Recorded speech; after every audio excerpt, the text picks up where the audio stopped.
Assalamualaikum warahmatullahi wabarakatuh. Nama saya Oktavika Falsabila Indarti, NIM 12011183344.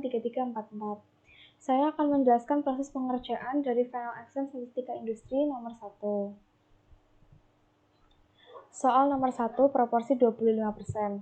Sampel acak perusahaan yang bergerak dalam utilitas listrik 1, jasa keuangan 2, dan pengelolaan makanan 3 memberikan informasi berikut mengenai keuntungan tahunan per karyawan dalam ribuan dolar seperti yang disajikan pada tabel 1 di bawah ini.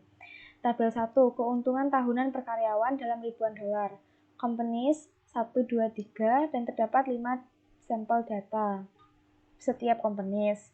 Haruskah kita menolak atau tidak menolak klaim bahwa tidak ada perbedaan yang nyata dalam populasi untuk keuntungan tahunan per karyawan di masing-masing dari ketiga jenis perusahaan?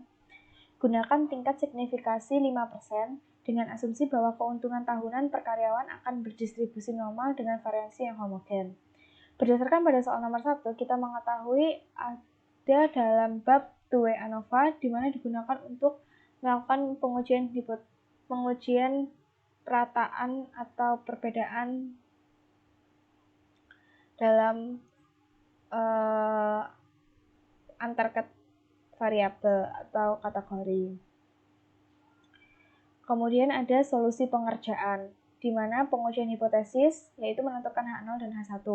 H0 sama dengan mu1 sama dengan mu2 sama dengan mu3, di mana banyaknya mu atau 1, 2, 3 ditentukan oleh banyaknya K atau banyaknya variabel yang akan dibandingkan, yang artinya tidak ada perbedaan yang nyata dalam populasi untuk keuntungan tahunan per karyawan di masing-masing dari ketiga jenis perusahaan.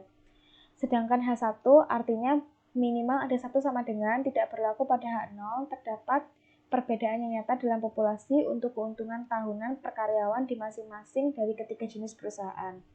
Statistik uji F sama dengan MSK per MSE, di mana MSK sama dengan rasio rataan perlakuan kelompok dibagi rasio rataan dibagi dengan rasio rataan error. Buat terlebih dahulu perhitungan untuk mendapatkan tabel ANOVA, di mana N adalah ukuran sampel setiap perlakuan yang sama dan K adalah banyak perlakuan. N dan K dapat dilihat dari soal, di mana di sini terdapat 3 companies yang disebut dengan K, dan ada 5 sampel data dalam setiap companies yang disebut dengan N. Kemudian kita bentuk atau buat tabel perhitungan 2 ANOVA, di mana tabel ini menentukan total dari company 1 yaitu sebesar 191,5, company 2 191,3, company 3 135,4, dan total secara keseluruhan ada 518,2. Selanjutnya yaitu menghitung SST. SST adalah jumlah kuadrat total, di mana merupakan sigma I sama dengan 1 sampai 3, sigma J 1 sampai dengan 4, YIJ kuadrat min T kuadrat per 9.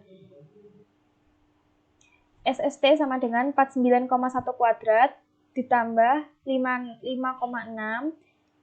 kuadrat ditambah 39, kuadrat tambah 43,4 kuadrat tambah 25 kuadrat tambah 37,3 kuadrat dan seterusnya sampai seluruh data sampel dijumlahkan dan dikuadratkan, yaitu sampai dengan 15,8 kuadrat dikurangi total keseluruhan 518,2 kuadrat per 9. Didapatkan nilai SST yaitu 1925,6.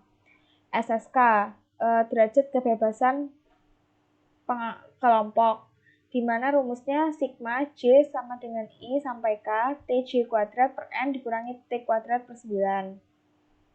SSK yaitu 191,5 per 3 dari total keseluruhan company 1.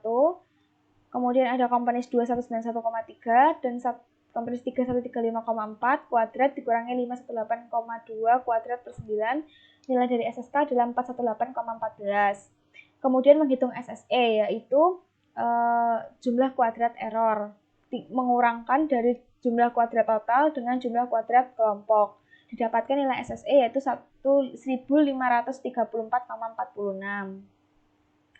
Kemudian untuk lebih mempermudah perhitungan, dibentukkanlah tabel dengan sumber varians perlakuan atau kelompok, yaitu K, error E, dan total T, di mana SS merupakan jumlah kuadrat yang telah kita hitung pada slide sebelumnya. Kita masukkan perlakuan kelompok 418,14 dan SST 1925,6, SST 134,46. Selanjutnya F, derajat kebebasan, di mana derajat kebebasan untuk kelompok yaitu rumusnya K-1 sama dengan K diketahui 3 dikurangi 1, 2. Untuk derajat kebebasan error yaitu K N-1 sama dengan 3, 5 dikurangi 1 sama dengan 12. Kemudian untuk jumlah kuadrat total bisa menjumlahkan total kuadrat atau N kali K dikurangi 1, yaitu 5 kurang kali 3 dikurangi 1, 14. MS merupakan derajat jumlah kuadrat semua nilai, di mana MSK-nya sama dengan SSK per K-1 sama dengan 418,14 per 3,3 dikurangi 1, didapatkan hasil MSK 209,7 dan MSE-nya menggunakan rumus SSE per K kali N-1 dapat 125,62. Dari seluruh perhitungan ini diketahui F, uji F yaitu MSK per MSE yaitu 1,66.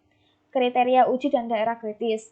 Berdasarkan soal pada taraf nyata 5% atau lambda sama dengan 0,05, sehingga dari tabel F diperoleh F lambda sama dengan 0,05 dengan V1 sama dengan 2 yaitu derajat kebebasan kelompok dan V2 sama dengan 12 yaitu derajat kebebasan error sama dengan 3,89 dari tabel F. Kemudian kriteria uji tolak H0 jika F lebih besar daripada F lambda yaitu 3,89 dan terima H0 jika tidak demikian atau sebaliknya. Ternyata nilai F diperoleh 1,66 di mana kurang dari 3,89 sehingga terima H0. Kesimpulannya, berdasarkan sampel pada taraf nyata 5% cukup bukti untuk menyatakan bahwa tidak ada perbedaan yang nyata dalam populasi untuk keuntungan tahunan per karyawan di masing-masing dari ketiga jenis perusahaan. 1, 2, 3. Sekian dari proses menjawab final exam nomor 1. Kurang lebihnya mohon maaf. Wassalamualaikum warahmatullahi wabarakatuh.